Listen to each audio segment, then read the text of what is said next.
A partir de agora, estamos iniciando a gravação.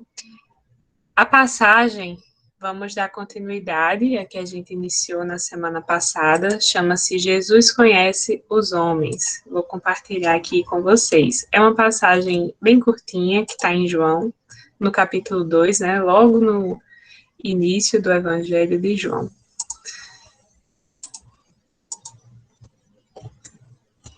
Pronto.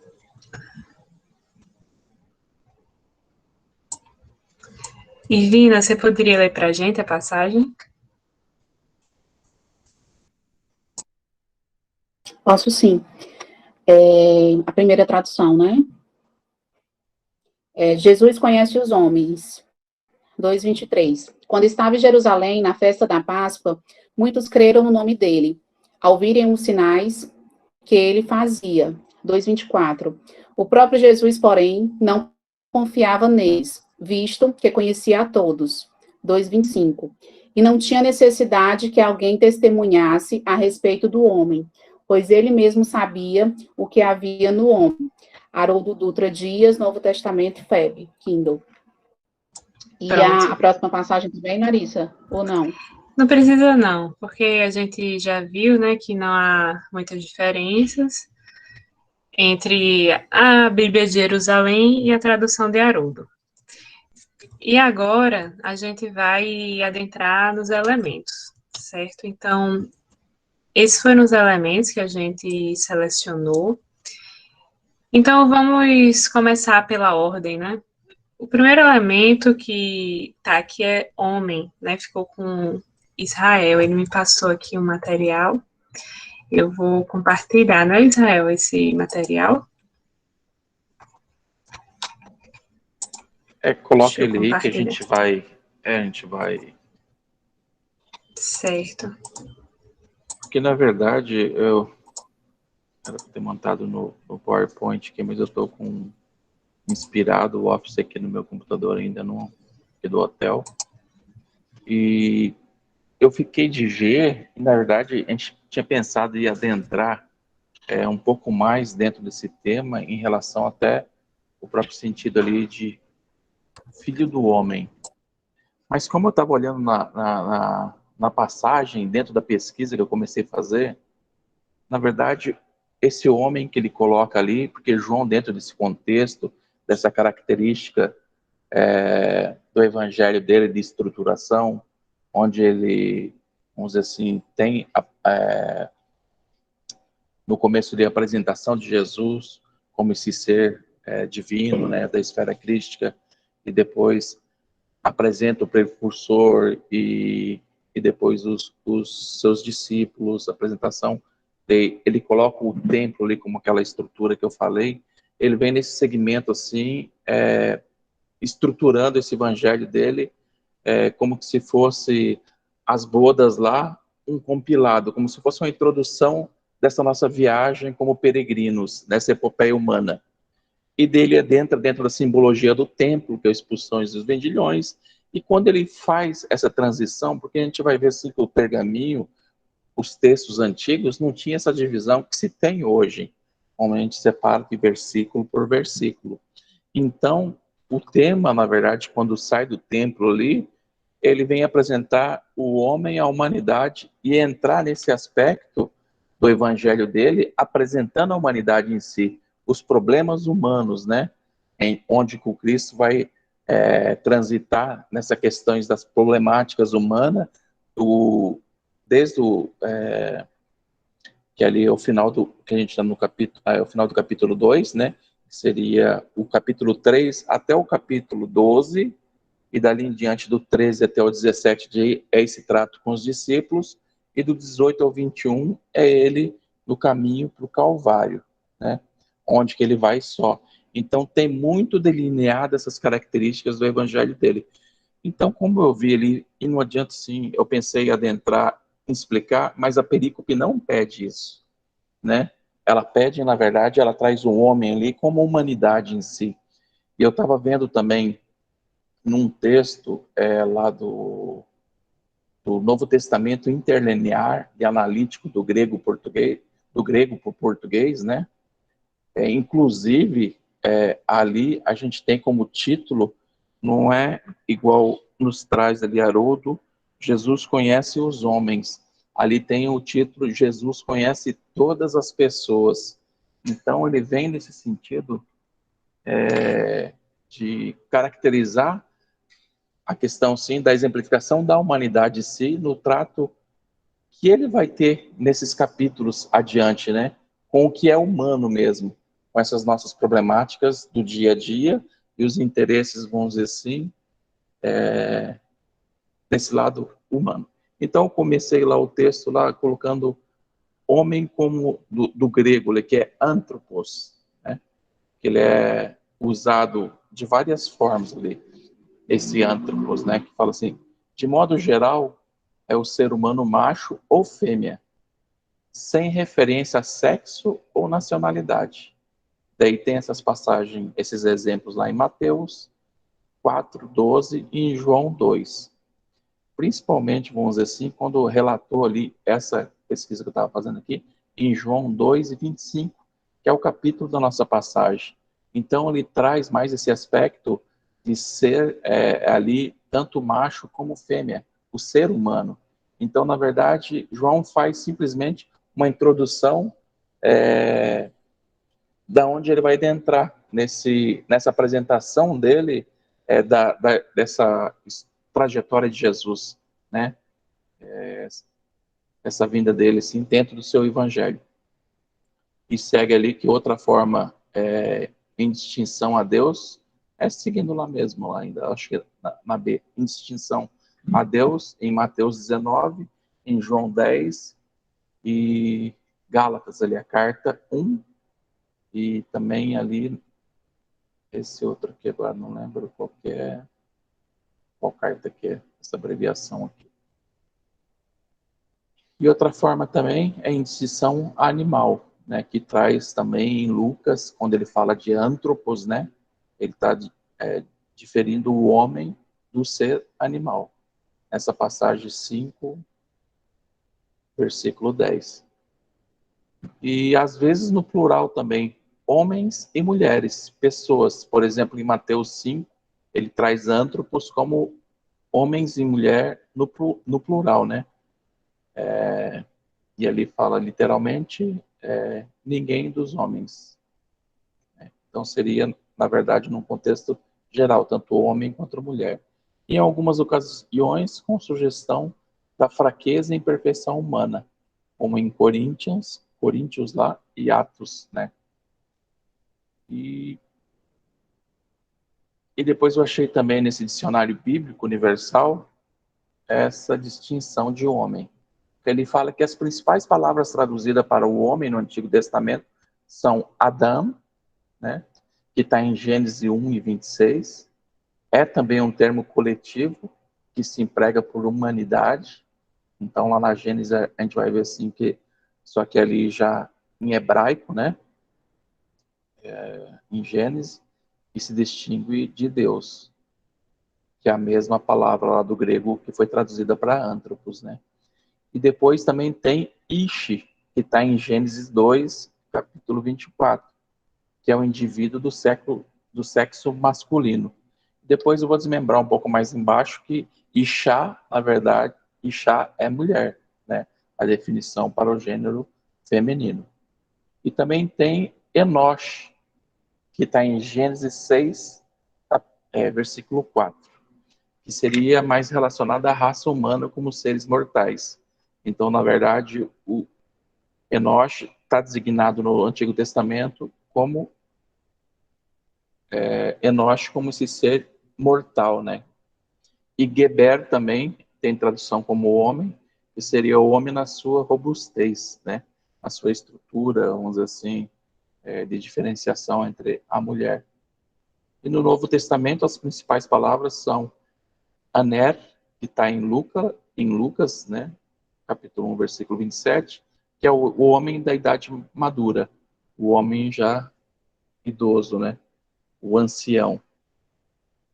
Aner, né? E tem antropos ali, que é do grego, e está em Mateus, que é homem em oposição nessa passagem ali, diferenciando do reino animal, né? O homem e o reino animal. E eu encontrei também num dicionário de hebraico que ele tem, achei curioso, né? Que ele nos traz daí em relação a Ish, que é a designação que usa-se para o homem, tanto Ish como Adam, Ish, então homem. Então a gente vai ver que Ishá é mulher. Então Ishá saiu de Ish, como se fosse aquela questão da mulher ser feita da costela de Adão.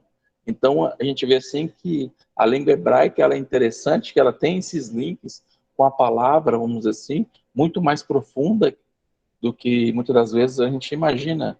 Tanto quando a gente vai ver algumas outras passagens, o termo, quando Jesus fala de Pedro, mesmo Simão Pedro, compara ele com a pedra, essa pedra edificarei minha igreja, o significado da palavra pedra também tem como eternidade, como Deus, né? A questão em relação ao divino também. Então tem sempre esses sentidos mais aprofundados. Então, Adão, né? Ele acaba nomeando e chama sua mulher de ali Havá, seria Eva, né? Havá, que em hebraico significa ser vivente. Então, Havá, Eva, é ser vivente, que tem vida, que existe ou ainda dá a vida, pois dela descendem os homens. Então, o homem é essa criação também de Havá, né? Através das suas descendências. Então, só para ter esse link com a palavra Ish e Shá, né? E outra palavra que designa homem é Adão, que em hebraico transliterado quer dizer Adam. E o que foi criado do limbo da terra, né? Então, Adão foi criado do limbo da terra, que em hebraico, terra é Adamá. Olha que interessante ele assim. Então, Adão vem de Adamá. Posso passar para ajudar ele a descer o coisa? Desculpe. Eu estou aqui no hotel e desculpe. Tranquilo. Fazendo duas coisas. Então, vamos lá. Então, Adamá é terra. Então, Adão vem Adamá, né? Então, Deus criou o homem, criou Adão, né, de Adamá. Sendo assim, Adão, homem, provém de Adamá. E a palavra Dam, também sai o termo Dam, que significa sangue. Então, ali de Dam, né, também a palavra sangue quer dizer Dam, que vem de Adão, né, que é o sangue que corre na veia. E que é símbolo também da vida em si, né? Então, Dam corre em Adão. E que também dá origem à palavra Adom, né? Que quer dizer vermelho, no gênero masculino. E Aduma, vermelho, no gênero feminino. E,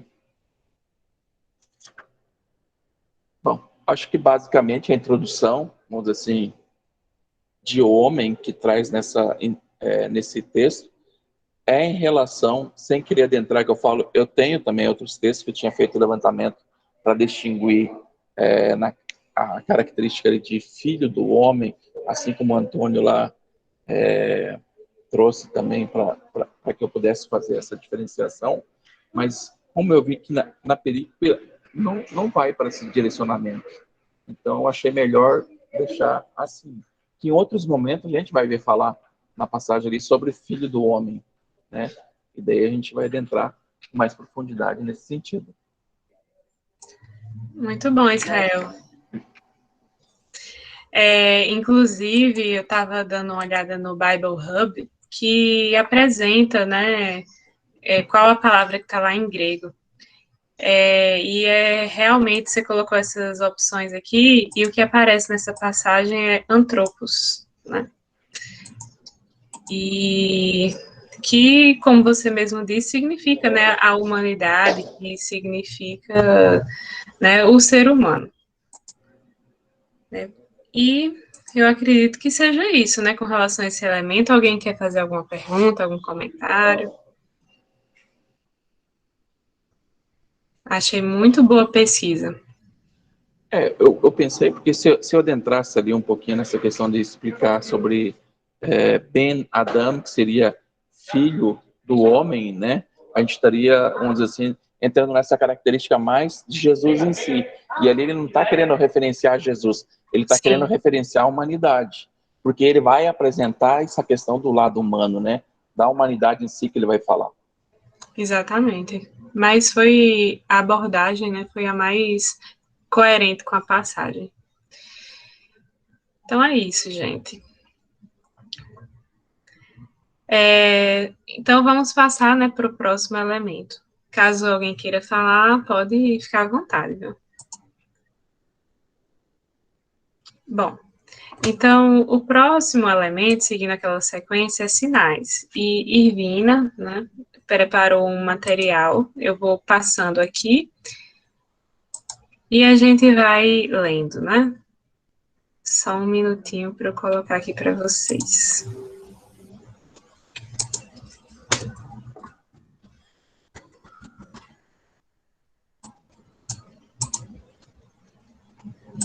Um material bem completo.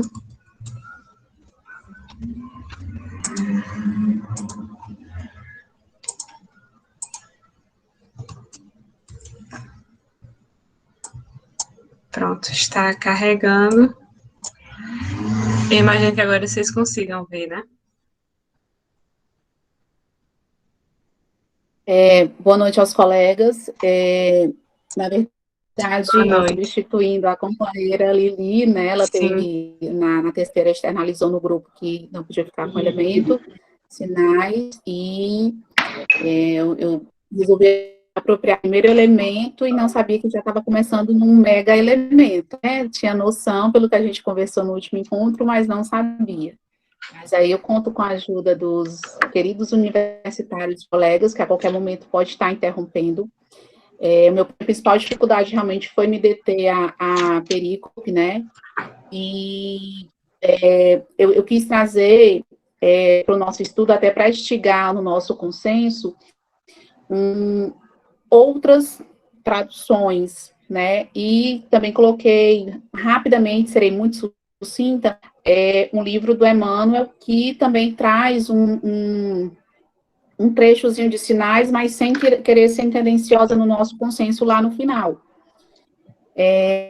Então, vamos lá. E coloquei alguns trechos só para vocês consultarem, eu vou passar por eles, porque já foram estudados.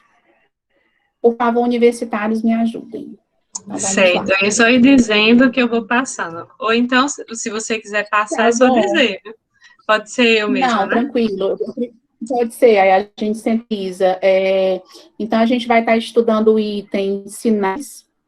Eu tentei me deter a perícope no conceito de João 2,23, mas para a gente conseguir chegar até a ideia de João, eu trouxe um leve arcabouço de alguns outros do Antigo Testamento e, rapidamente, algumas pequenas obras, tá bom?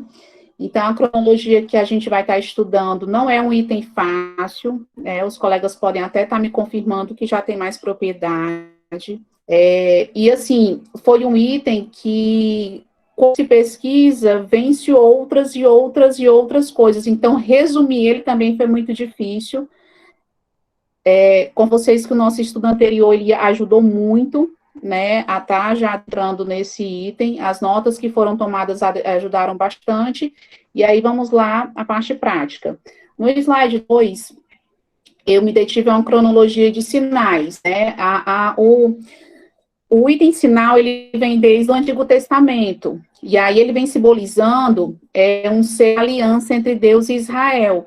Lembrando aos colegas que nós já vimos esse assunto nas bodas de Caná, também sob essa perspectiva, né?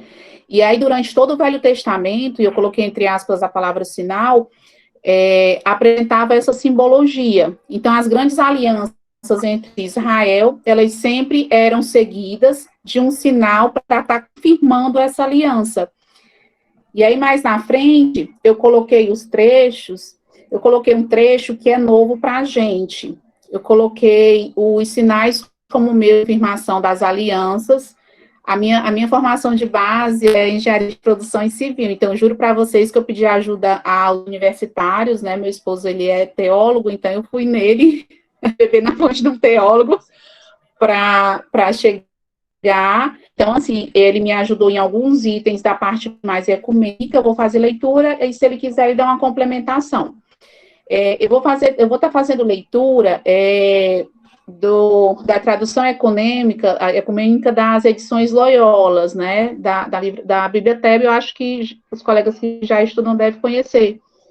Então, na teologia, nos textos sacerdotais, como eles chamam, cada aliança instituída por Deus é dotada de um sinal sensível que lembra visivelmente a ação salvífica invisível dela. E aí ele entra com o sinal do arco-íris de Noé, que nós já vimos em outros trechos, e lá na frente eu coloco o trecho que a gente viu das bodas de Canaã.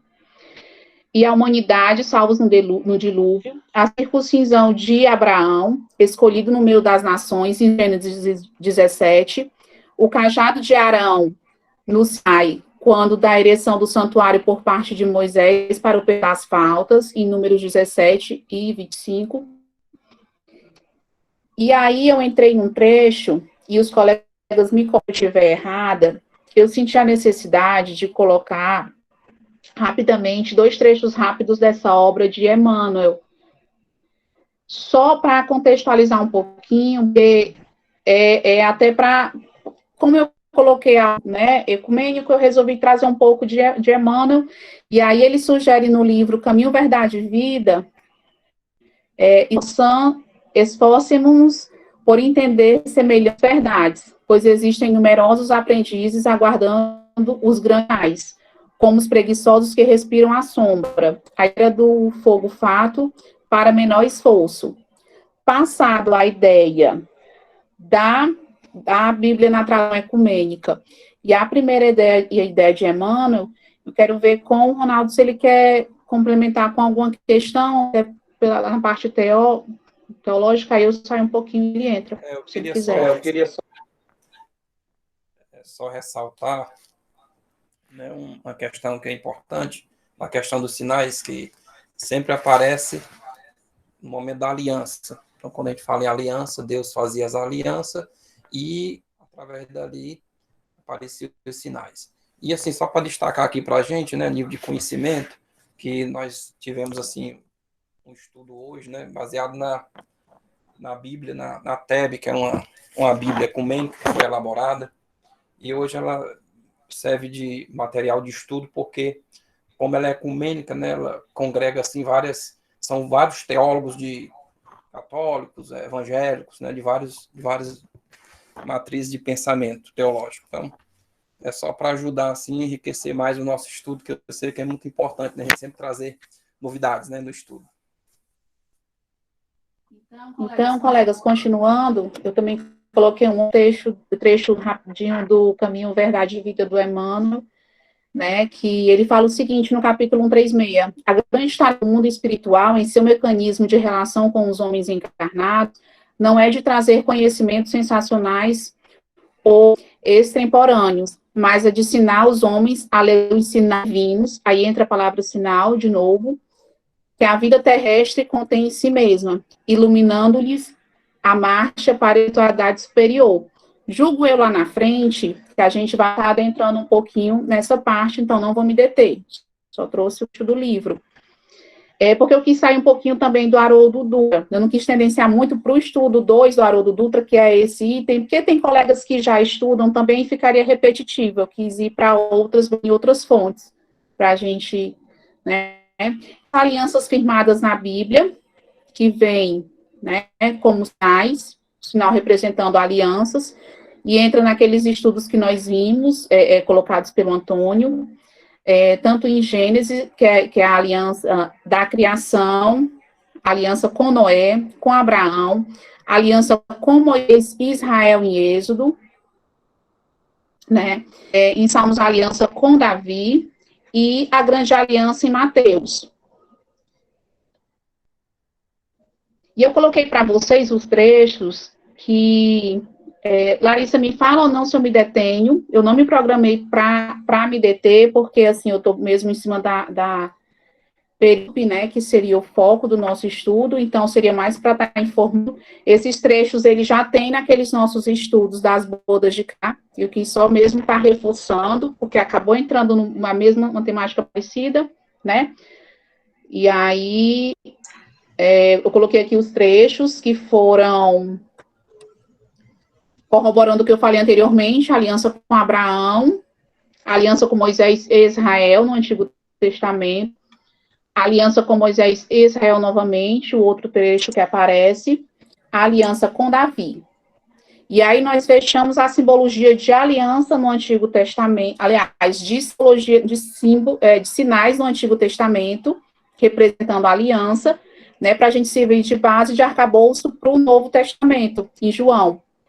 E aí eu coloquei uma pequena explicaçãozinha no material, depois eu posso até disponibilizar para vocês, que também é o material da TEB, né, que ele fala dos evangelhos sinóticos, eles tinham reservado o uso da palavra sinal.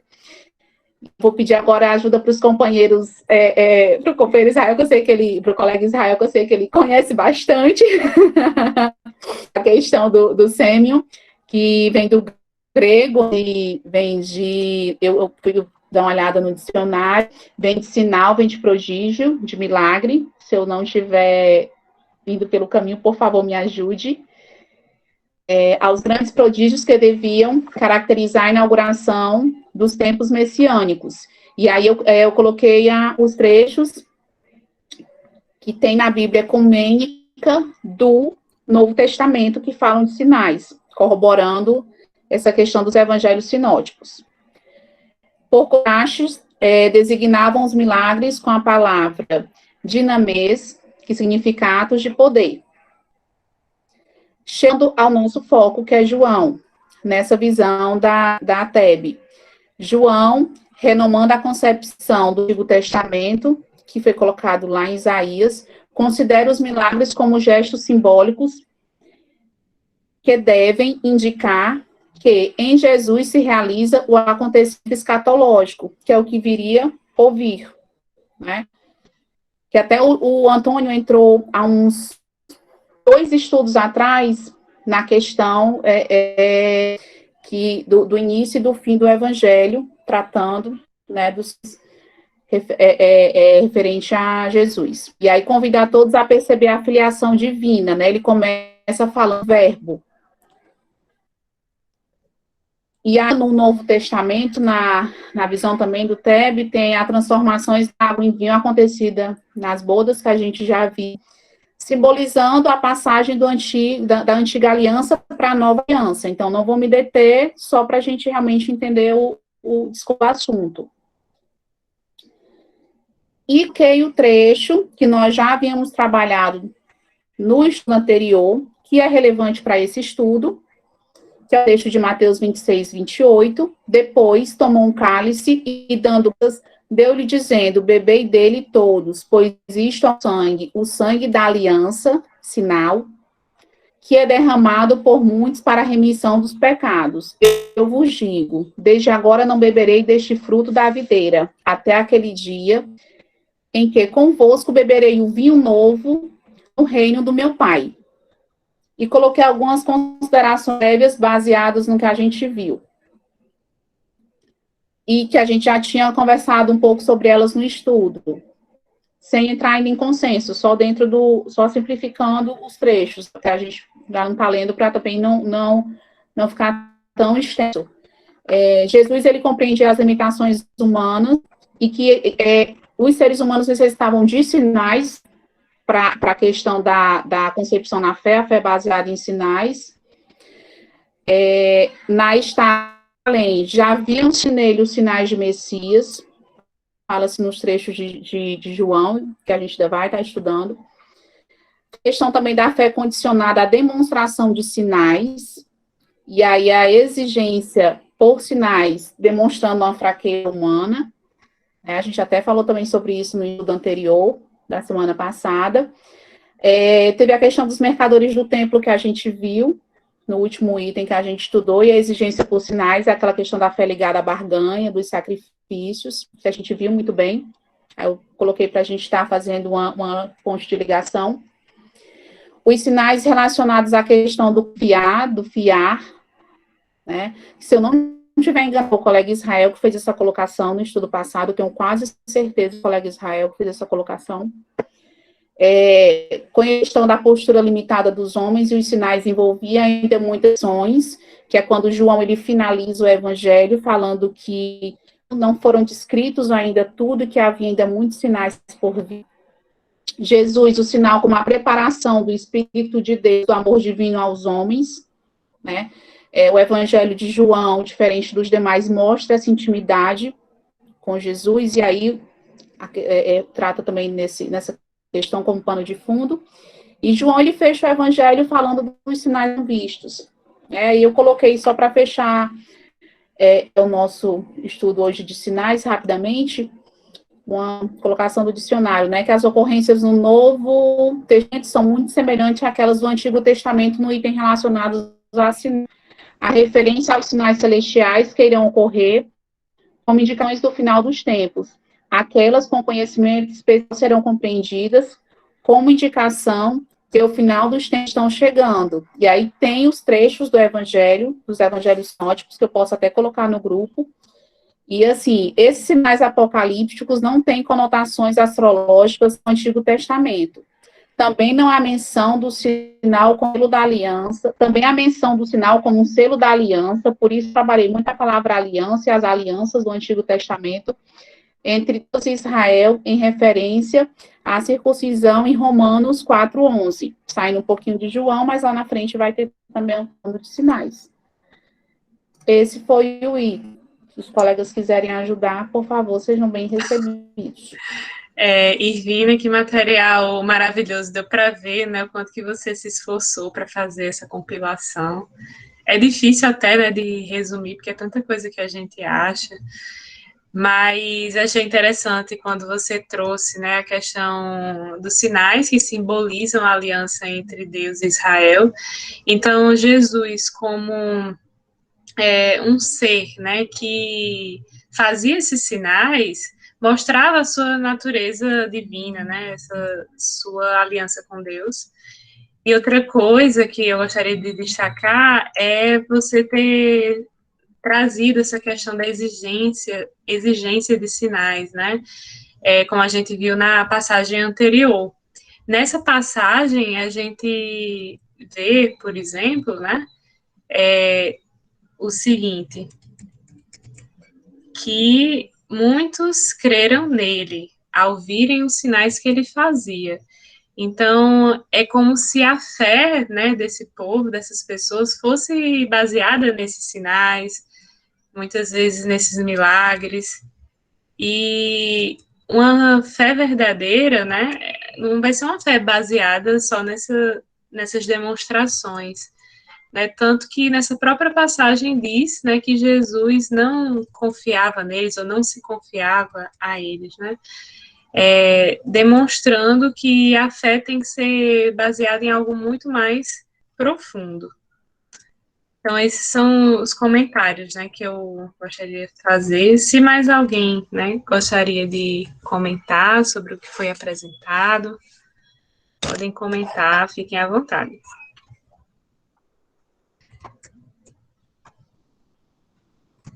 Eu, inclusive, pesquisei algumas coisas, alguns trechos sobre sinais, que eu vou trazer aqui também para vocês. Mas foi bem pouquinho. Então,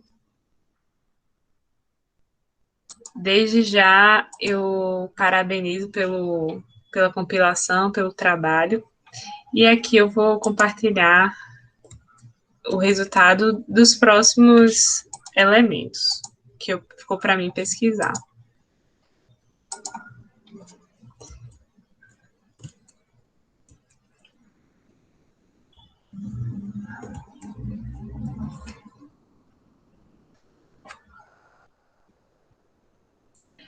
Sobre essa questão dos sinais, eu estava pesquisando sobre os elementos que eu fiquei responsável e encontrei também o seguinte, só corroborando com o que Irvina mencionou.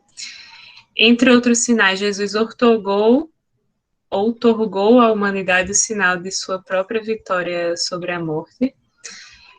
Nicodemos referiu-se à imensa influência exercida pela vida de Jesus, incluindo suas obras poderosas, com os seguintes termos: Rabi, sabemos que és mestre vindo da parte de Deus, porque ninguém pode fazer estes sinais que tu fazes se Deus não estiver com ele. Olha aí, tudo a ver com o que Irina acabou de trazer. Essa relação intrínseca, né, entre os sinais e essa aliança com Deus. É que Nicodemos fora uma das testemunhas dos sinais operados por Jesus e, eventualmente, tornou-se também um de seus discípulos. Esse impacto sobre a cidade de Jerusalém, naturalmente, faz-se completamente ausente na narrativa dos evangelhos sinóticos. Isso aí é um comentário de Champlin.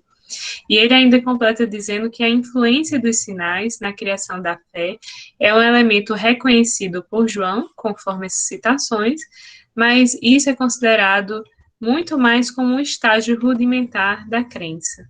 A gente percebe, né, diante da história, que no início, por exemplo, do Espiritismo, essa questão dos sinais, daquilo que é milagroso, né, daquilo que chama a atenção muitas vezes, né, dos sentidos, tudo isso foi importante, né, para que o espiritismo, né, ele fosse se sedimentando. Mas isso é um estágio inicial, né? A fé mesmo, né, ela vai ser baseada em outros aspectos, né, numa fé mais profunda, e não uma fé baseada em sinais externos, enfim. Bem, sobre a Páscoa, que foi a palavra que eu fiquei responsável por pesquisar, Champlin diz que aqui é uma referência aos 7 dias que se seguiam à própria Páscoa, a saber, a festa dos pães asmos. E daí eu trouxe um vídeo, né, de Haroldo falando sobre o verdadeiro significado da Páscoa. Eu vou colocar aqui para vocês, prestem atenção, e no final eu quero ouvir os comentários que vocês têm, né, a respeito dessa informação. A gente já viu muita coisa sobre a Páscoa, né? A gente já está nesse contexto de estudar a Páscoa, então eu decidi trazer algo diferente, né? Haroldo falando sobre esse sentido que a gente já vem estudando.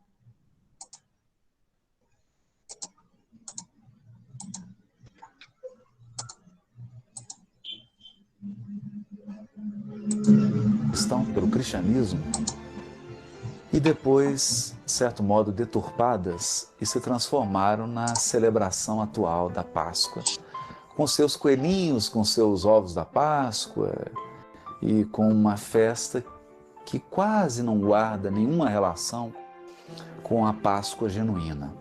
O que é então a Páscoa? A Páscoa é uma celebração judaica do momento em que o povo foi libertado da escravidão no Egito. É importante salientar que quando nós falamos de Páscoa, nós estamos num universo que é o da religiosidade. Nós estamos no mundo religioso. E no universo da religiosidade, nós lidamos com símbolos, com metáforas. Por que isso? Porque a religiosidade tem a ver com sentimento. E religiosidade tem a ver com uma experiência pessoal, com a experiência que a criatura faz de Deus. Como ela experimenta Deus, como ela experimenta a vida, como ela experimenta a si mesma diante da vida e diante de Deus. É óbvio que é impossível traduzir uma experiência tão subjetiva, tão espiritualmente rica, com a linguagem da ciência, que é uma linguagem matemática, uma linguagem analítica, ou com a linguagem da filosofia, que é uma linguagem especulativa, cheia de um vocabulário complexo e às vezes até prolixo. Por essa razão, a religiosidade opta pela linguagem da metáfora, que é quase uma linguagem dos sonhos, uma linguagem onírica, E, portanto, a Páscoa tem muito dessa simbologia onírica do sonho. O que diz a Páscoa? Que o povo hebreu estava escravo há 400 anos no Egito. O Egito foi invadido então por um anjo da morte, mas naquelas casas que tivessem a marca de um sangue de um cordeiro, o anjo pularia aquela casa. Como o verbo pular em hebraico é pesar, daí vem Páscoa. A Páscoa, então, é o pulo do anjo.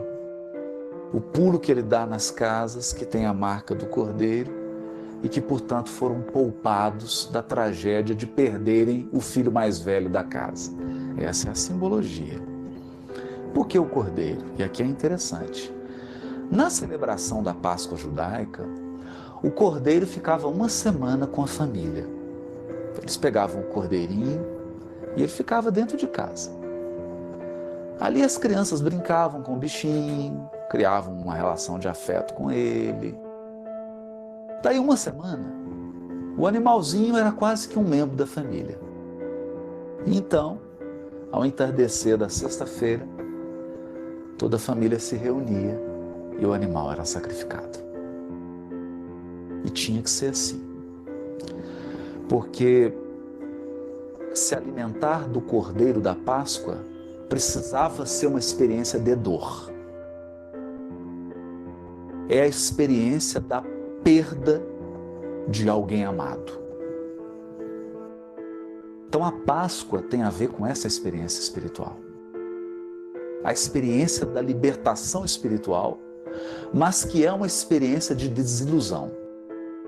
E você não se desilude sem perder. Por isso, esse choque do cordeirinho sendo imolado. Com a vinda de Jesus, o que ele faz? Ele convive com 3 anos com seus discípulos. Cura cegos, cura paralíticos, janta todo dia na casinha de Simão Pedro, cura até mesmo a sogra de Simão Pedro que morava com ele, trabalha com eles, acorda cedinho, vai pescar com eles, até o entardecer, convive com eles diariamente, participa das suas dores, sofre as imperfeições de cada um deles. E no momento final dos 3 anos, reúne os 12 e diz assim para eles: vocês vão me perder. Eu estou agora me despedindo de vocês, porque eu vou deixar o mundo corpóreo para voltar ao mundo incorpóreo. E vocês vão experimentar uma tremenda tristeza, uma profunda dor, porque vocês criaram uma conexão emocional comigo. Eu não chamo vocês mais de servos, eu chamo vocês de amigos, porque tudo que eu aprendi, eu compartilhei com vocês. Eu amei vocês da maneira maior que eu poderia amar. Eu amei tanto que você, Pedro, vai me negar, vai me trair, mas eu continuo te amando e nada vai alterar o meu amor por você. Eu amo tanto você, Judas, que mesmo sabendo que você vai me trair, eu não estou te expulsando, eu estou comendo com você e eu te perdoo. Mas eu irei embora. E vocês vão viver a maior experiência de solidão e de ascensão espiritual das suas vidas. Mas o que eu posso prometer?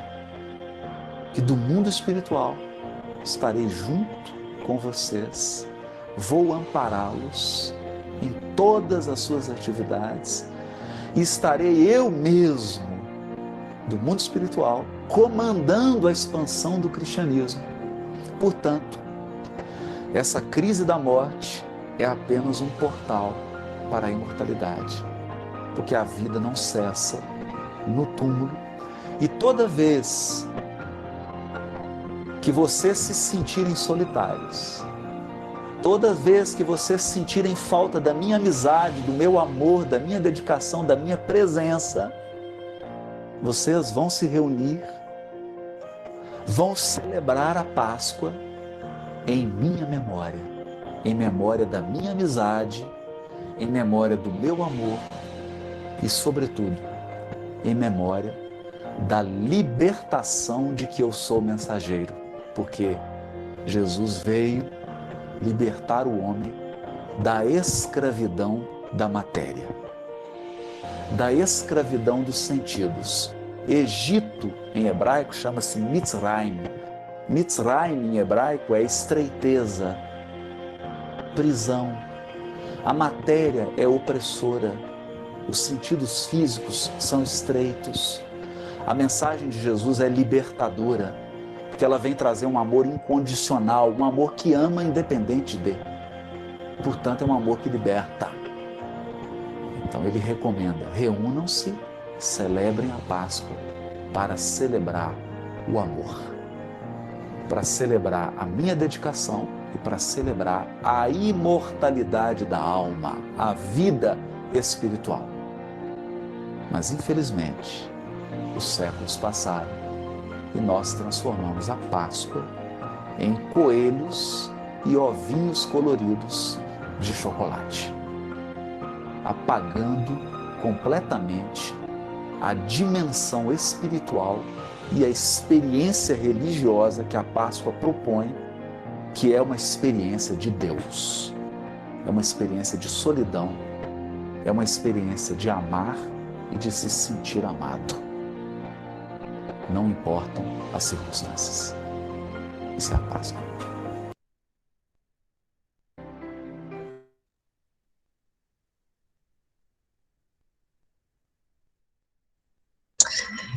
Bom, gente, então, queria saber o que é que vocês acharam do vídeo, se vocês têm algo a comentar.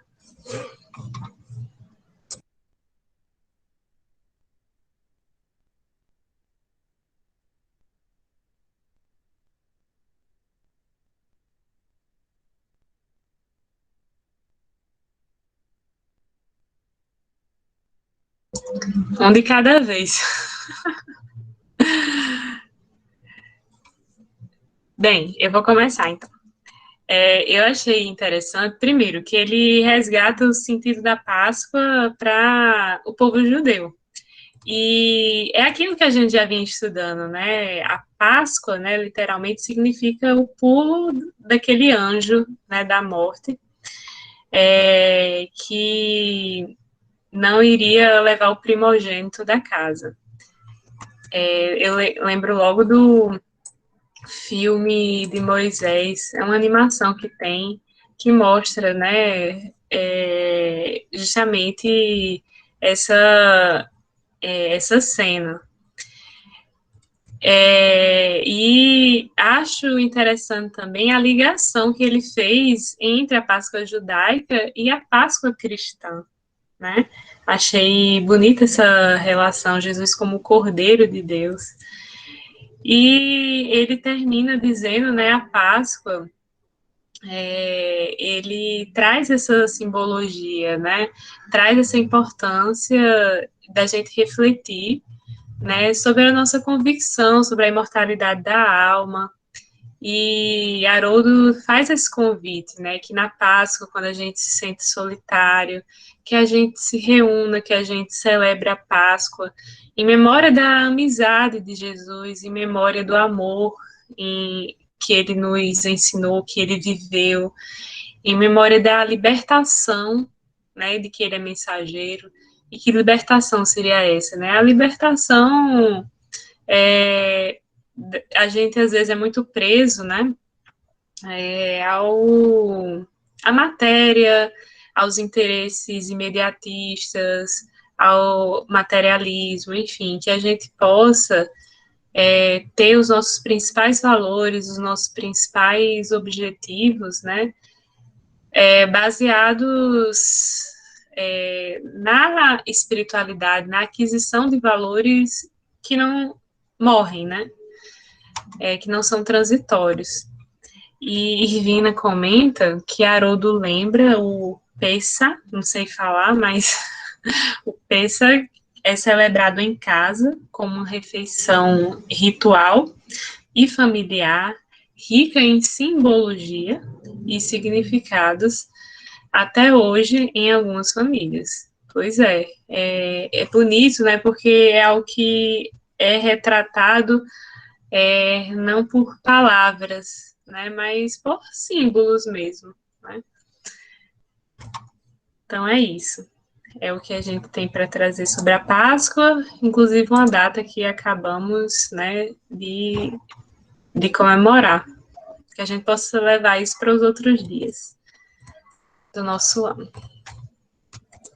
Bom, então vamos para o próximo elemento. Débora disse, muito bom, o Matheus me mostrou no início do mês esse vídeo. Olha aí que legal. Eu passei na aula de evangelização, o pessoal gostou muito. Eu participo da evangelização do Centro Espírita Irmão Leite, né? E o pessoal lá, os jovens gostaram muito, né, desse significado. Aí Irina disse que já assistiu, né, que esclareceu muito. Inclusive, Haroldo publicou outro vídeo há uma semana atrás falando sobre a Páscoa, né, novamente. Mas eu gostei desse vídeo mais antigo, eu achei que ele foi super informativo. Tocou mesmo, assim, no coração. Então... O que eu acho interessante ali também, dentro dessa Sim. passagem ali que Haroldo comenta sobre a Páscoa, quando ele fala assim que é essa apresentação de Deus ao homem, né? A apresentação do divino, vamos dizer assim, desses referenciais mais amplos da espiritualidade, né? Dessa compreensão humana desse ser que ele é dentro da criação divina e para que ele foi criado, né? Dentro desse projeto divino.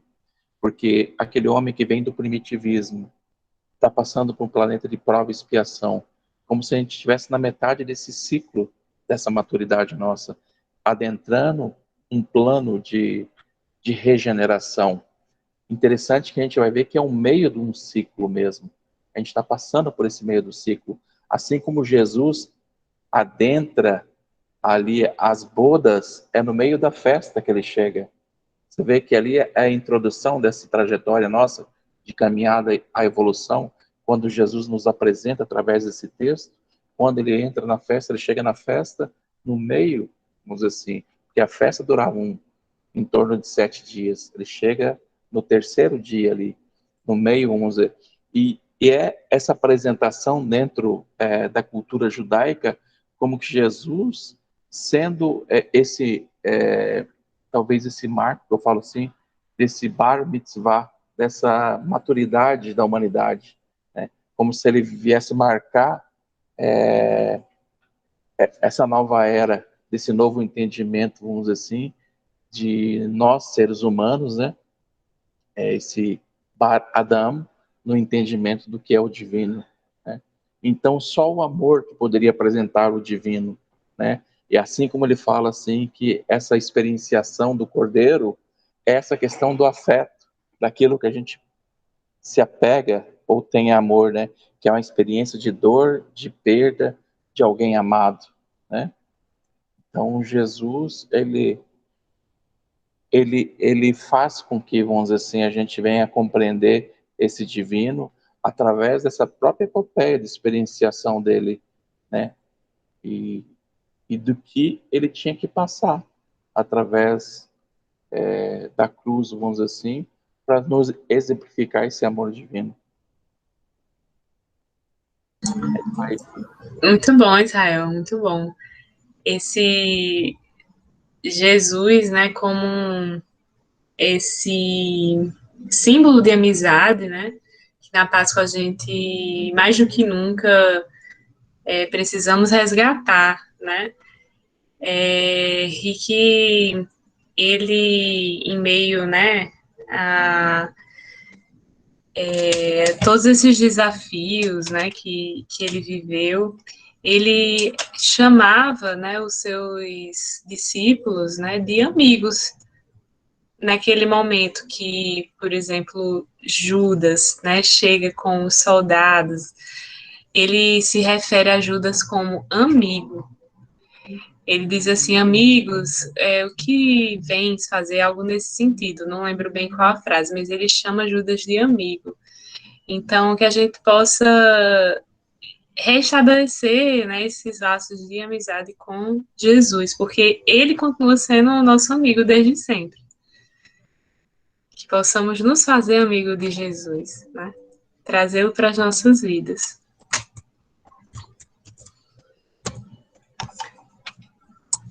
Então, continuando sobre os elementos, fiquem à vontade para comentar. Eu fiquei com Jerusalém, a gente já estudou bastante, né? Só resgatando que Jerusalém significa lugar de paz, habitação segura. No dicionário Davis diz que é o nome da cidade sagrada, a bem conhecida capital de Judá, da Judéia, da Palestina e dos judeus espalhados por todo o mundo. E essa outra pesquisa eu fiz no Google, né? A Wikipédia diz que Jerusalém, localizada em um planalto nas montanhas da Judéia, entre o Mediterrâneo e o Mar Morto, é uma das cidades mais antigas do mundo, a capital de fato e a maior cidade de Israel, que é considerada sagrada pelos três principais religiões abrâmicas, que é o judaísmo, o cristianismo e o islamismo. Então, a Páscoa, né, ela sendo um momento, né, de celebração, e essa festa, né, a festa dos pães asmos, né, muitos judeus iam para Jerusalém para essa celebração, como a gente viu. Bem, a respeito da parte não confiava neles, Champlin diz o seguinte, que Jesus não se confiava a eles, não se misturava em seus esquemas políticos, não se entregava nas mãos deles, como se tivessem de fazer-lhe sempre o bem e nenhum mal. Firmando-se nessa atitude, sem dúvida alguma, ele foi capaz de prolongar o seu ministério pelo espaço de 3 anos.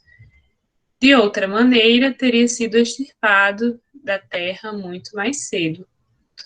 Então, nessa missão que Jesus veio viver, né, nesse seu ministério, ele estava muito ciente, né, que o reino que ele estava anunciando, né, é um reino imaterial. E, sendo imaterial, ele não precisava contar com o poder político, né, não precisava contar com o poder, né, dos poderosos da época, nem de dinheiro, né. Muitos dos discípulos, né, e muitas pessoas acabaram querendo entender, né, esse ministério, esse reino, como algo material e que precisasse, né, desse apoio, né.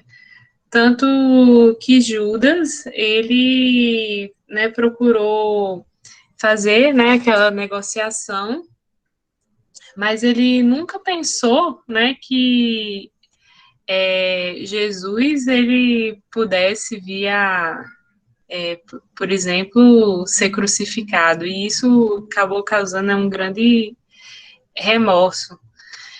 Então, quando diz não se confiava neles, eu imagino, né, que é nesse sentido, né, de que não fazia pactos, né, políticos, ele conhecia a natureza humana, ele tem muito a ver com o que a gente vai ver à frente, né. Então, Champlin comenta nesses termos, não confiava neles. E vocês, o que é que vocês acham?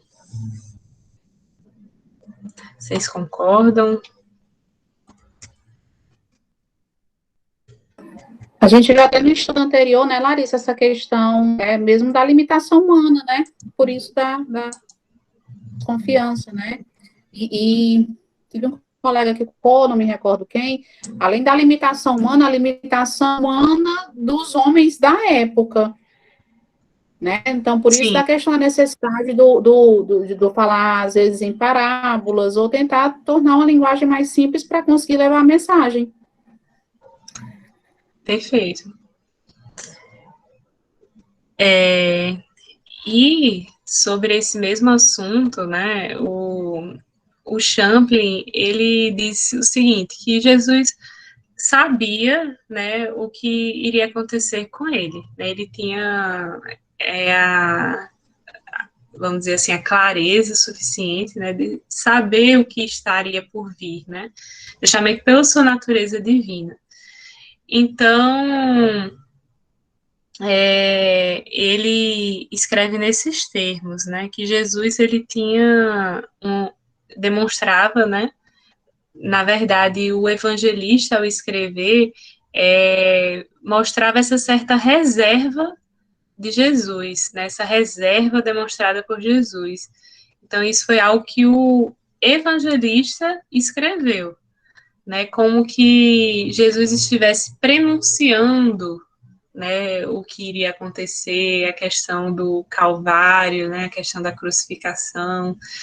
É uma forma do evangelista mostrar, né, essa natureza divina de Jesus e de prever, né, os acontecimentos futuros.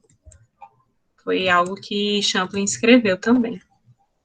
Larissa, eu até entro mais um pouquinho, pode ser até que nesse momento eu esteja viajando, mas em ver esse trecho em mente, que também entra naquela relação da falsa fé. Aí me veio aquele texto dos sepulcros caiados. Eu não sei se tem alguma coisa a ver ou se eu realmente viajei total.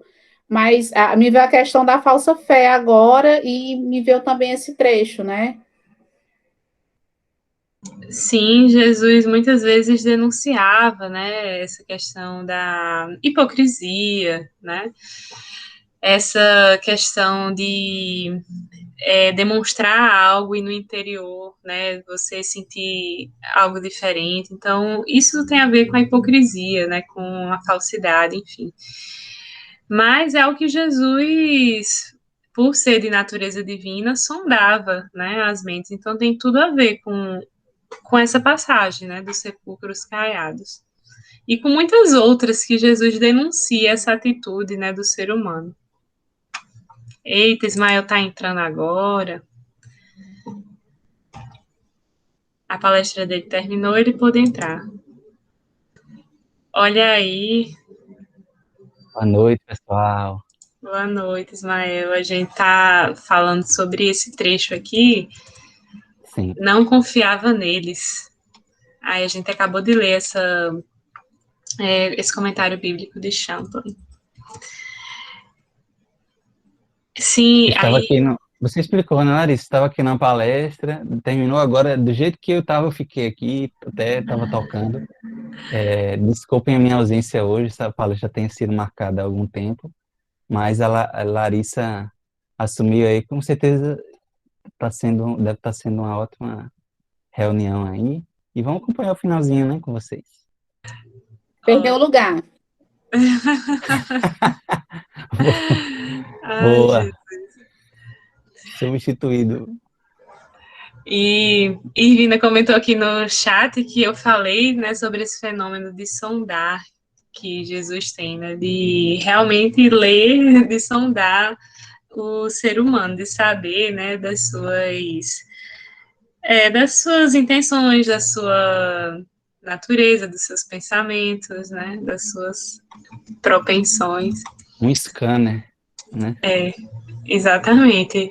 Eu lembro que Manhã relatou, né, por exemplo, que passou perto de Divaldo, e Divaldo falou com ela sobre um pensamento que ela teve. Também já se relatou, né, várias histórias de Chico Xavier, né, de Chico Xavier saber o que você estava pensando, saber do que você estava passando, e a gente imagina, né, e Jesus, né, essa capacidade né, de conhecer a alma do ser humano, como a Irvina falou, está no seu mais alto nível, né? Inclusive, você Isso, falou me de surgiu Chico. agora uma dúvida, rapidinho, sobre a questão da meditação.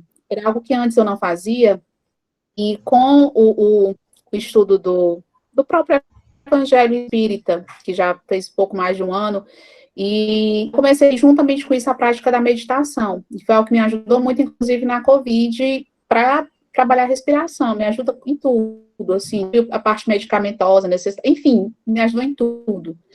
E, assim, eu percebi que com certa maturidade, e aí a gente até tratou desse assunto no ESG 1, que eu faço lá no Cefa, eu encontrei com a outra colega minha, que inclusive é a monitora do nosso estágio 1, meditando.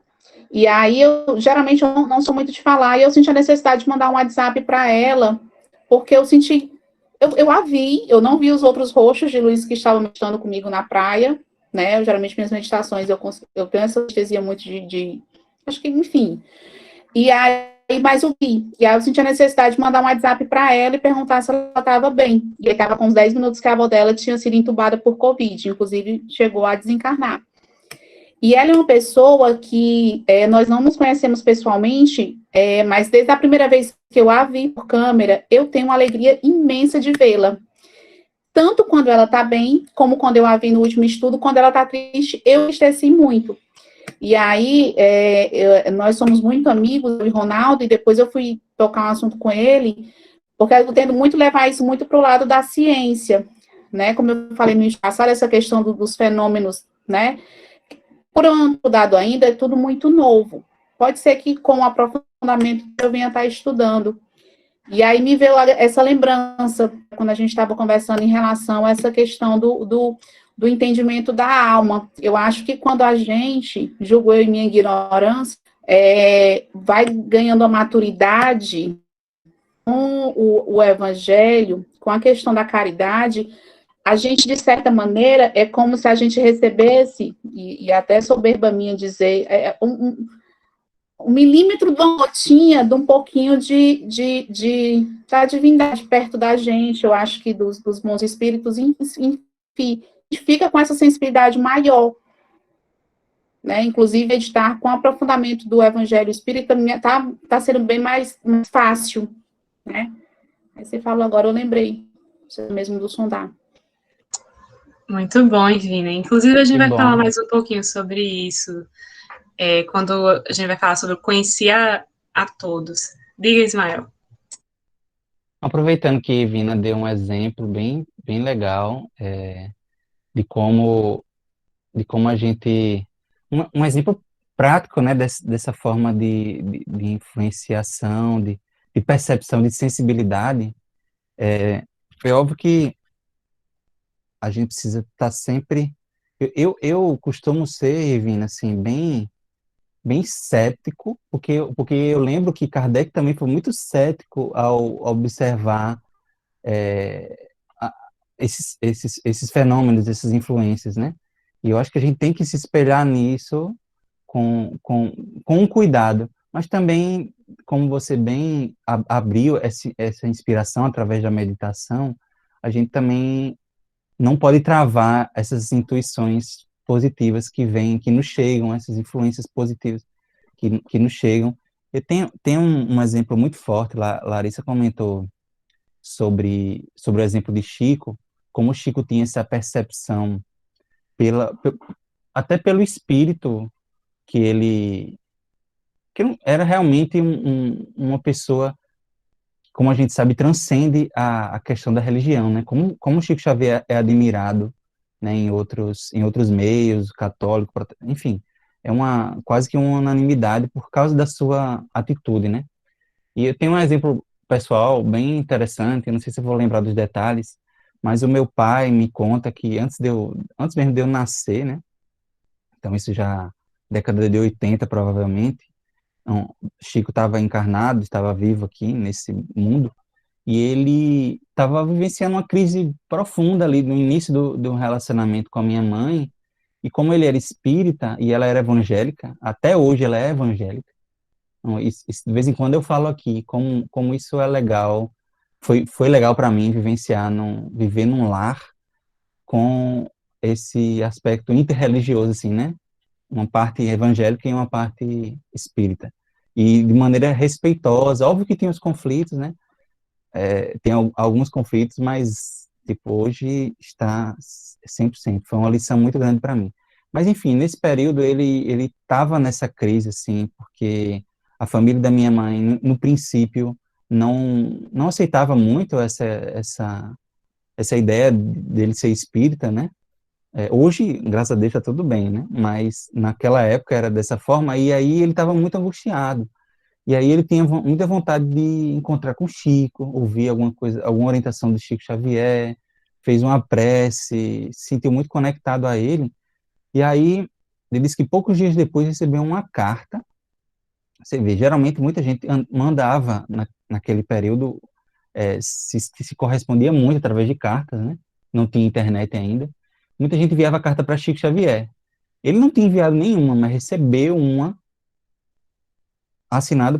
diz ele, assinado por Chico, justamente trazendo uma mensagem de compreensão, dele, nada muito específico, mas uma mensagem que, assim, veio do nada, surgiu do nada, e aí ele ficou com vontade muito grande de viajar para Uberaba, onde Chico estava, só que aí, nesse período, aconteceu uma série de coincidências, de coisas assim que movimentaram a vida do meu pai para que ele conseguisse ir visitar Chico Xavier em Uberaba, né? E ele depois eu posso até trazer ele aqui para contar para vocês, porque é uma história longa, mas ele não tinha condição de pedir uma folga do trabalho, por exemplo, e aí surgiu uma reforma lá, ele trabalhava no INSS, surgiu uma reforma lá no prédio e todo mundo precisou, enfim, parar os trabalhos, e aí surgiu uma semana de folga, e não tinha dinheiro, mas veio uma verba lá trabalhista que há muito tempo, enfim, um monte de coisa que realmente, assim, era para ele viajar mesmo. Aí, chegando lá em Uberaba, aí é que é muito especial a narração dele, encontrou, falou com o Chico, e ele sentiu um pouco dessa presença que imagino que muita gente que vivenciou com o Chico sentiu, né? E como eu não lembro exatamente, vou ter que consultar com ele a frase que Chico falou. Mas Chico só falou para ele uma frase. Tinha muita gente em volta dele, mas uma frase em relação à minha mãe que fez com que meu pai tivesse certeza de insistir no relacionamento, né? O Chico não disse algo totalmente, algo direto assim, mas fez uma orientação. Infelizmente eu não lembro agora da frase, né? Enfim, não me recordo, vou ter que perguntar. Mas, enfim, já estou me alongando demais, foi um desses exemplos aí de como eu acho que Chico realmente tinha essa percepção clara, assim, das pessoas em volta, para poder dar essas orientações, assim. Existem inúmeros relatos desse estilo aí do meu pai. Câmbio. Muito bom. E Irvina pergunta, né, qual seria o nome desse fenômeno? Bem, no livro A Gênese, os Milagres e as Predições, segundo o Espiritismo, Kardec fala muito sobre isso. Talvez seja dupla vista, ou vista espiritual, Parece ser muito né? Esse tipo espiritual. de percepção, né? Que se tem, né? Aguçada, enfim. Bom lembrete, E acho que é também isso eu mesmo. acho que Diz, tem Rael. a gente vai ver que a doutrina espírita vai assim, nos propiciar, vamos dizer assim, esse entendimento dentro das características ali do próprio perispírito mesmo, né? Porque ali Jesus, ele tinha esse entendimento de uma questão bem mais profunda, né, do nosso conhecimento. Mas a gente vai ver, assim, que até os fenômenos mediúnicos, a forma como que eles acontecem, a gente vai ver que é a nível de perispírito, né? Essas características de estreitar, vamos dizer assim, e se colocar em sintonia de mesma faixa vibratória. Então a gente vai ver assim, se a gente, até os laços, não só que é muito mais forte, vamos dizer assim, familiar, essa questão de vínculo do perispírito, até com comprovação científica, teve uma época que teve um estudo, uma pesquisa, que fizeram com cobaias, na verdade afastava os filhotinhos, vamos dizer assim, de uma cobaia, que era um rato, né, e levava ele a uma certa distância da sala, em certo momento sacrificava. E nesse período, vamos dizer assim, eles monitoravam a frequência cardíaca e, vamos dizer assim, a frequência também, impulsos elétricos cerebrais da cobaia em si. E cada momento que sacrificavam um rato, ela começava a entrar em palpitação cardíaca, né, e atividade cerebral. Então, vamos dizer assim, mesmo numa sala a par, né, e daí levaram alguns filhotes a distâncias maiores, e assim foi feito. Então a gente vai ver sim que essa relação a gente tem a nível, vamos dizer assim, de perispírito também. Quando a gente tem vamos dizer assim, essa afinidade com algumas amizades mesmo, a gente começa a conviver e vibrar nessa mesma sintonia, a gente começa a ter essa percepção mais profunda, vamos dizer assim, como relator Vini ali, né, de até sentir alguma sensação do que estava acontecendo, às vezes um problema com a amiga. A gente vai ver que é muito frequente isso aí, muito mais forte também nos vínculos de irmandade ou de gêmeos, né? Às vezes gêmeos que tem também essa questão muito, muito forte, né? E então, dentro dessas características, a gente também vê essa característica que eu falo que é uma propriedade do perispírito em si, né? Quando a gente afrouxa esses laços, a gente está mais perceptível. Tanto quando a gente se coloca em concentração, vamos dizer assim, e tenta sentir essas percepções, a gente vai sentir várias percepções, né? Inclusive, vamos dizer assim, a postura para a gente ter essa influência mediúnica, né? Que é a nível de perispírito. A aproximação daquele espírito que vai te influenciar a nível de perispírito em si, né? Acho que era isso que eu queria. Muito, muito bom. E a gente vai falar mais um pouquinho sobre isso na parte conhecer a todos. Eu estou trazendo agora 3 referências, né? 3 autores diferentes. Eu vou ler os 3 e daí a gente comenta, certo? O primeiro é Kinner. Kinner diz sobre aquela questão, né, de Jesus conhecer a todos, que em geral supõe-se que os operadores de milagres conhecessem o coração de certas pessoas, mas somente Deus, também conhecido por sondar corações, tem condições de conhecê-los em todas as pessoas. Então, não é só que Jesus conhecia o homem, mas Jesus conhece a todos. Então, esse todos a gente tem que prestar atenção, né? Isso denota uma natureza divina, né? Porque só um espírito, né, ligado diretamente a Deus, como Jesus, né, teria uma propriedade como essa, né? De conhecer a todos, de sondar todos os corações. E Champlin, ele diz o seguinte: naturalmente, alguns comentadores veem nisso o conhecimento especial de Jesus quanto aos corações alheios, provas não só de sua missão messiânica, né, Jesus como o Messias esperado, e de sua posição sem par como homem, mas também provas de sua divindade. E aqui é uma citação de Reynolds. Existem inúmeras outras indicações desse domínio sobre o pensamento, que os evangelistas, evidentemente, consideravam como comprovações do poder divino. Portanto, penso que a verdadeira significação desta passagem é que aqui é atribuído a Jesus o poder divino. A mente sobrenatural, os processos mentais sobre-humanos demonstrados por Jesus fazem parte das provas que possuímos de que, embora ele fosse um homem, criava em torno de si a impressão irresistível de que era mais do que um homem. E, para finalizar, a Gênese, né? A gente não podia deixar de citar Kardec. E Kardec tem, no capítulo que fala sobre a superioridade da natureza de Jesus, é dito o seguinte: que a sua superioridade com relação aos homens não derivava das qualidades particulares do seu corpo, mas das do seu espírito, que dominava de modo absoluto a matéria, e da do seu perispírito, né, como o Israel estava falando, tirado da parte mais quintessenciada dos fluidos terrestres. Constantemente desprendida, ela, de certo, lhe dava dupla vista, né, essa vista espiritual, não só permanente, como de excepcional penetração e superior de muito a que se de ordinário possuem os homens comuns. O mesmo havia de dar-se nele com relação a todos os fenômenos que dependem dos fluidos perispirituais ou psíquicos.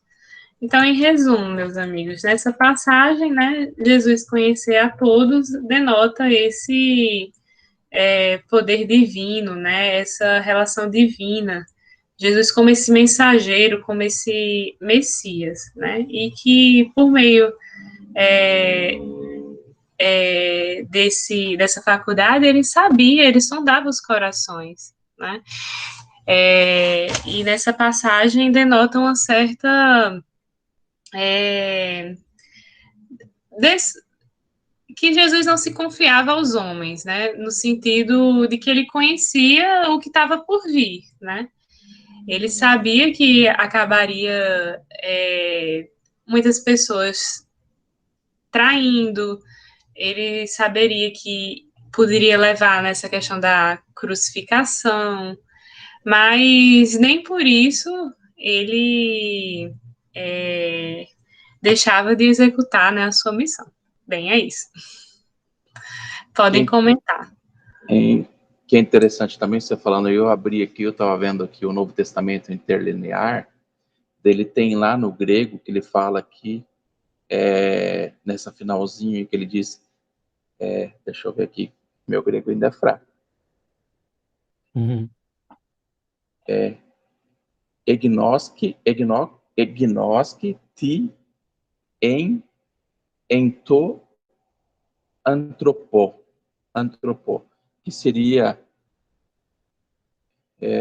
Ignaski, que seria conhecia, ti, o que, em, estava, em, de novo ali, em, to, o, antropo, homem. Então, o que estava, conhecia o que estava em o homem. Então, seria o que? Sabia o que havia no homem. Que me chamou a atenção foi essa palavra aqui, que é en, que seria no sentido de estava. Porque muitas das vezes fala assim, eu sou mal, eu sou um doutor. A gente não é, a gente está, né? Ninguém tem na essência o ser mal, né? Então, não é ser. Então, Jesus entendia nesse sentido ali que a gente estava naquela nossa postura, não que a gente é, né? Vamos dizer assim, na essência, porque ele não confiava, não era no homem. E se nós somos criaturas divinas, como que ele não vai confiar na perfeição divina, né? Então, a postura que a gente apresentava naquele momento para ele, ele sabia que a gente ia falar, porque até o momento que ele fala ali assim, que porém não confiava neles, visto que conhecia a todos, né? Que conhecia essas nossas propensões. Por isso que eu falo assim que a tradução ela está correta ali dentro da análise que eu estava falando, que poderia ser entendida que não confiava neles, poderia ser que ele compreendia as nossas limitações. Mas quando ele fala não confiava nele no texto ali, ele queria dizer essas nossas posturas que naquele momento a gente estava apresentando a ele. Então essa postura de estar, né, não de ser na essência. É isso aí, Câmbio. Fantástico, Israel. Nossa, muito bom esse detalhe linguístico faz toda a diferença, né? Que estava em o homem, no homem, né? Que estava no homem. Ele conhecia de fato, né? E não é uma condição perene, né? Eu gostei muito desse detalhe que você trouxe. Até se alguém aí souber o grego aí, me desculpe aí a pronúncia, alguma questão, porque não estava interlinear ali, estava no grego direto, eu estava lendo da pobreza que eu sei ali, das palavras, né? Porque ler alguma coisa eu sei, mas muitas palavras eu não sei traduzir. Mas como dele tem a tradução em português ali, que me chamou a atenção em relação a esse câmbio aí. Muito bom, faz muito sentido mesmo, até por isso que as traduções, a tradução tanto a tradução do Haroldo como a tradução da Bíblia de Jerusalém, elas colocam, né, que sabia o que havia no homem, né, que vai bem nessa linha que você está trazendo, né, conhecia o que havia no homem, o que estava no homem. Muito bom mesmo. Eu queria só comentar deu 9 horas. Aproveitar, 9 horas, tu faz suas últimas palavras, Mael, e você faz a prece. Obrigado. Nossa, gente, 9 horas já. Gente, que legal, que bom que vocês fizeram a reunião toda aí, mesmo sem a minha presença, perdão. Sexta que vem estarei de volta. E só queria comentar um ponto nessa fala aí da Gênesis que Larissa trouxe, onde Kardec diz o seguinte: a sua superioridade em relação aos homens não derivava das qualidades particulares do seu corpo, mas das do seu espírito. Quer dizer, isso é muito importante porque a gente entende que Jesus tinha um corpo físico igual ao nosso, né? Não é um corpo especial. E isso é muito belo porque ele demonstra que através das ferramentas que a gente tem, né, o nosso corpo, os nossos membros, mãos, pés, das limitações que a gente tem, com essas ferramentas a gente pode fazer o que ele fez, né? Jesus não veio num corpo angélico, não, ele veio com a nossa ferramenta para mostrar, olha, com o que vocês têm já é possível fazer muita coisa.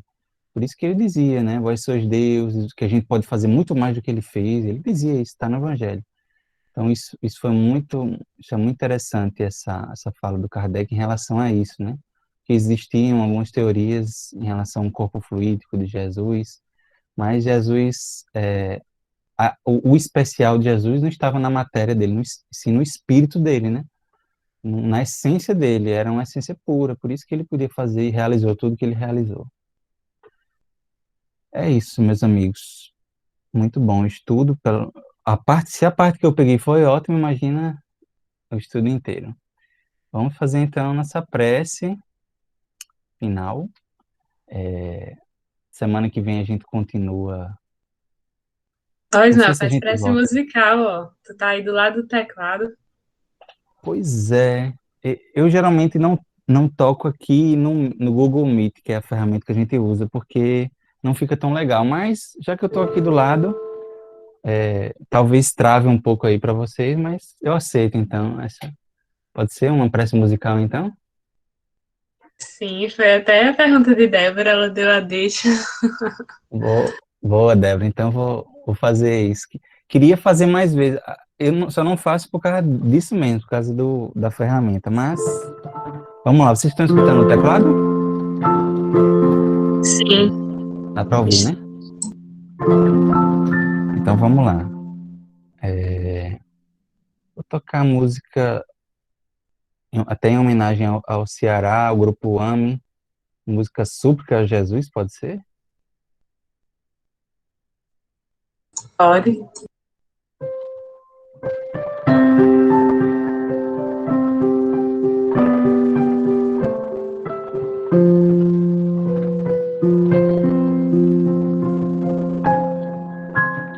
Jesus, no silêncio da prece, teus irmãos a ti pedem paz, para aliviar um pouco as aflições. Senhor, enxugai nosso pranto, precisamos do teu amor e sentir tua presença, envolver nossos corações. Por isso, vem, Jesus, ir ao teu encontro, queremos te seguir. afastar o mal da terra e acabar de vez a guerra e caminharmos juntos rumo à luz e ir ao teu encontro. Queremos te seguir e afastar o mal da terra e acabar de vez a guerra e caminharmos juntos rumo à luz.